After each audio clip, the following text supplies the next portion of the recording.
এবার চলুন ঢুকে পড়ি সুরের জগতে।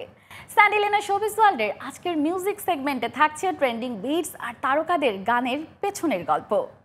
দীর্ঘদিন পর পূর্ণাঙ্গ গানের অ্যালবাম নিয়ে ফিরে এসেছেন বাপ্পা মজুমদার, আর তার নতুন এই অ্যালবামের নাম ভার্টিক্যাল হরাইজন, যা সিডি আকারে প্রকাশিত হয়েছে।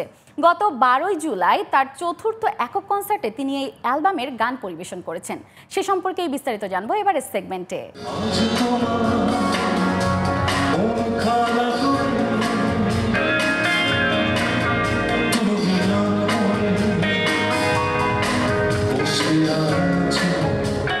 দীর্ঘদিন পর পূর্ণাঙ্গ গানের অ্যালবাম নিয়ে ফিরে এসেছেন বাপ্পা মজুমদার।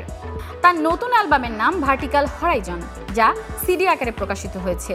আসলে এটা একদমই পাগলামি।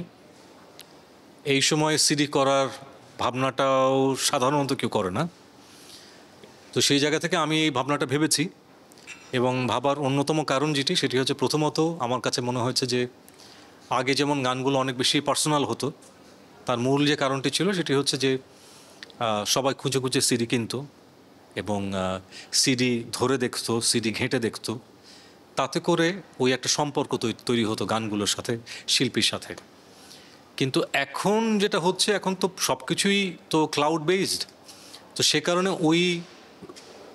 ওই ফিজিক্যালি একটা সিডি ধরে দেখা বা একটা ক্যাসেট ধরে দেখা, ওই ব্যাপারটা অনুপস্থিত।